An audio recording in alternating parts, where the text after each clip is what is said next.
The Nigerian fuel market continues to face significant challenges, with a recent increase in fuel prices sparking widespread concern. In this conversation, we'll delve into the key issues affecting the market, including the impact of currency devaluation, whether the advent of local refineries will truly lead to lower costs for consumers, and the government's efforts to address these challenges. We'll also discuss the potential implications of the upcoming transition to Naira-denominated crude oil sales, especially for local refiners. Femi Oladehin, Senior Partner, Argentil Partners, joins me for this. Good morning and thank you for joining me today. Good morning, Perpetua. Always a pleasure. Absolutely. Well, I guess the last has not been heard of the premium motor spirit pricing in Nigeria. So for many Nigerians, they're eager to see some level of transparency brought to bear around all of that. Now, since the last time we spoke, has anything changed? I mean, what more do we need to know? Well, nothing has changed. I guess tomorrow is October 1st, so we're going to get some clarity when Alhaji Dangote said to us that until the crude oil price denominated in Naira becomes a thing, then we wouldn't know exactly what the real price should be. However, one thing is clear, Perpetua, in pricing petroleum products, Nigeria is not living in an island. We are part of a global economy where the price of crude oil is well known. The price of PMS is also well known because there's a trading platform where prices are determined on a daily basis. And the only variable that we should be looking at are what additional costs that come with delivering petrol to the Nigerian market and how that impacts the rest of the price cycle. Now, so what is clear is this: Platts prices have been around the $700, $800 per barrel per ton basis in the last probably 12 months, and that hasn't changed dramatically. There have been movements here and there, swings here and there, depending on U.S. stocks and a few drivers, but prices have been largely stabilized within a very tight 10 to 15% band. Now, when you bring that into the Nigerian pricing regime, there shouldn't actually be this level of secrecy to the cost of petrol. It's a transparent product. Crude oil, crack spreads, plus transport costs should give you a clear idea of how much petrol should sell for at the petrol station. But I guess the whole secrecy is government's way of managing the story around whether they're paying a subsidy or not. The reality is that we know that at current prices, 855 from NNPC and about 890 from the majors, we know that there's still some element of subsidy that is priced into the current prices. And it's important we just understand that and stop playing games with these numbers. The transparency would actually help the people trust government's words when it's very clear that, are we paying a subsidy or not? And if we are paying, let's be clear on what the element of subsidy is and how much it's costing us as a national economy. Absolutely. But what's in the best interest of Nigerians, really? I understand we would say a lot of things about how that it's important we allow market forces take over and all of that. But what for you is in the best interest of Nigerians? I think what is in best of interest of Nigerians is pricing that we have control over. And that means that we need to refine ourselves. If we don't have pricing that we have control over, we're always going to be reacting to global vagaries. We're always going to be reacting to things that we can't really drive. So the reality here is this: if there is transparency and we improve our refining capacity, it should reduce the pressure on government to continue to pay a subsidy. And it honestly isn't rocket science. We know how much a barrel of crude costs today. We know how much it costs to refine it. If our refineries are working efficiently, we know how much we'll be delivering petrol to the filling stations or to the tank farms of the major distributors. That is where our focus should be as a people. And we should stop playing these games where the government is trying to look good to the people, but in actual fact, it is only making the lives of Nigerians even more difficult and unpredictable. All right, let's get back to, the issue of transparency around, Nigeria's PMS subsector. Let me put it that way. Now, at some point, we're told that marketers could not lift Dangote refined PMS from an NPCL as a result of pricing. And later, we also heard that some major marketers were lifting the PMS at a price slightly lower than 800 Naira, with not much clarity about whether or not independent marketers have also been able to lift the same product. I would like you to, tell us, what's the true position of things, really? What's happening right now? So look, Dangote wants to sell petrol. He wants to sell petrol to people who have the capacity to pay and who have the capacity to buy. Of course, it's not efficient for him to just sell to everyone and anyone, because in that instance, he becomes more of a price taker rather than a price maker. He can enter into bilateral conversations with the oil majors. They have the capacity to open long-term LCs. They have the financing in place to be able to ensure that there is no timing delays between when products are delivered and when he supplies products to them. So those are key variables that as a business, he's going to be very concerned about. Now, the oil majors are able to provide for him the level of support and confidence that he needs to be able to ensure that if I'm supplying 5 million liters, if I'm supplying 50 million liters, and I'm guaranteed that pricing, and I'm also guaranteed of payment. Now, I know that independent marketers will come to the market and say, oh, we also have that capacity. But in the real sense of the word, the guys who really do have the capacity are the banks. And the banks would be more comfortable providing financing to the oil majors than they will to the independent marketers, and especially the ones who don't have a strong track record of international supplies.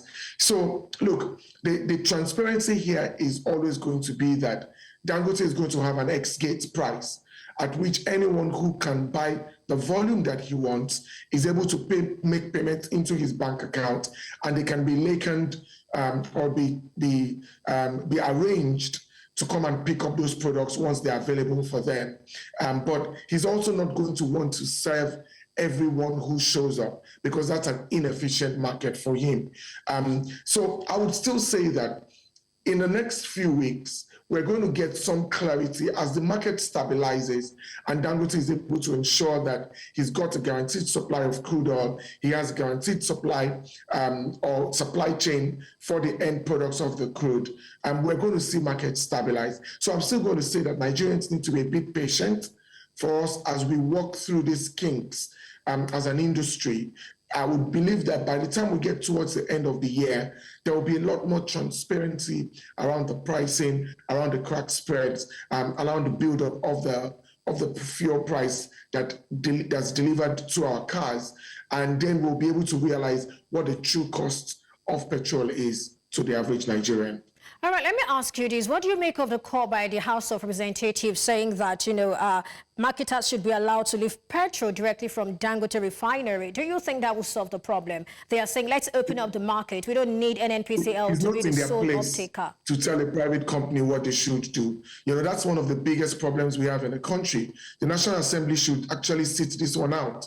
It's not in their place to tell a private sector company what to do. Do they tell banks how much they should charge their customers for loans? No, they don't. So we need to stop this thing where government institutions overreach their positions. They can advise, they can appeal, but it's not in their place, except they've provided funding to Dangote. Then they can tell him what he should be doing and who he should be selling. But this is more like saying to NNPC, hands off this thing. Do not make it all about you. Federal government, open it up. Let other people, also be able to lift this product from Dangote. Not just about the marketers now.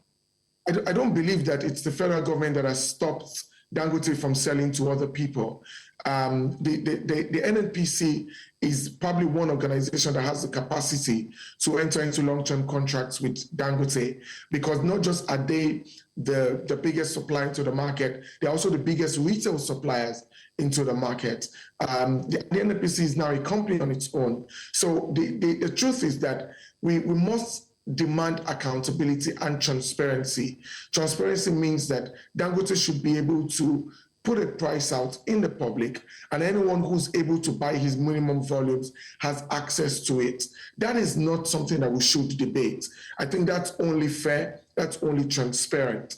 But I think during this early stage where the market is trying to find itself, it's important that the government allows the market to find itself. If they don't allow that, we're just going to price in unnecessary inefficiencies, and the only beneficiaries of those inefficiencies are the corrupt elements within our system. And we don't want that to happen again. They've destroyed NNPC using corruption. They've destroyed all of the refineries because of their corrupt interventions. Let them leave Dangote refineries to operate as a private company, to be controlled by the market forces. Of course, we have a regulator who's supposed to be able to step in and ensure that the market is operating fairly. And if we allow the market to operate, today we don't fix the price of flour mills, we don't fix the price of Guinness, we don't fix the price of anything else. Why should we be fixing the price of petrol? It's unacceptable, and government needs to sit this one out, Perpetua. They need to sit it out. Okay, so does this also include NNPC, probably taking its hands off being the sole off-taker? What's your thought on that? Look, I mean, if NNPC has the capacity to take products from Dangote, given the fact that they have the largest retail network in the country, so they are always going to be the #1 customer to Aliko Dangote's refinery. I understand that. #1 customer is clearly different from sole off-taker. That means you're the sole person, the sole entity who is to off-take that product from Dangote refinery. What's your thought on it? There are those who are saying not acceptable. There are those who are saying this is actually what PIA recommends. Is that true? That's not true. The PIA does not recommend that. The PIA cannot, under any circumstance, stifle private investment just because of the NNPC.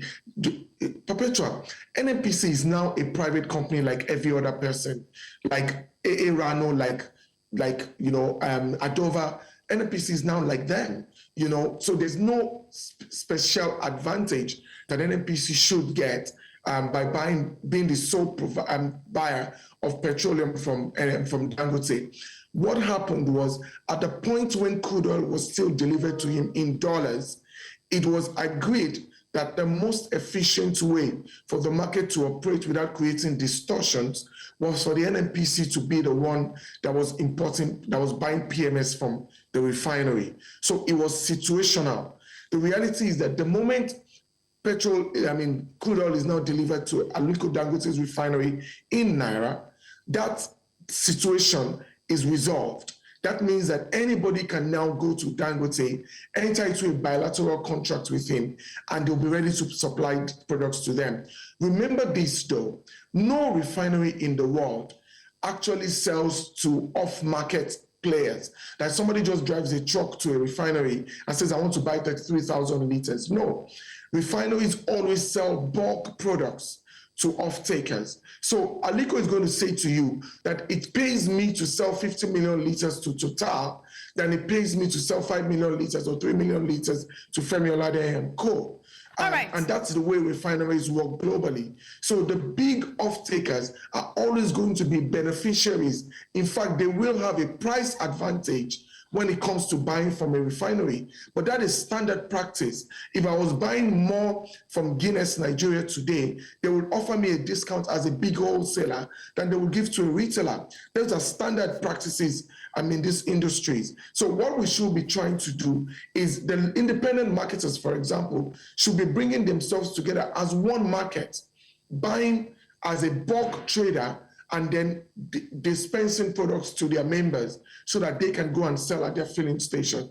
Then they have this significant buying power from Dangote that allows him to sell to them at a price advantage to the rest of the market. Femi Oladehin, I'm afraid we have to go, but in less than 30 seconds, what's your outlook for the game changer? I mean, tomorrow is the dawn of a new beginning. We will have NNPC, give, not just Dangote, of course, supply crude oil in Naira to local refineries. In less than 30 seconds, what's your outlook for that? I think in the next 90 days, the market will stabilize. So I wouldn't use the first 1 month as a judgment basis for how that has performed. I think by the end of December, we'll get a sense for what the market looks like. And at that point, we can start to make a firm judgment on whether this has been a success or a colossal failure. Thank you so much, Femi Oladehin, senior partner, Argentil Capital Management Limited, for your time and thoughts on Business Edge today. Thank you.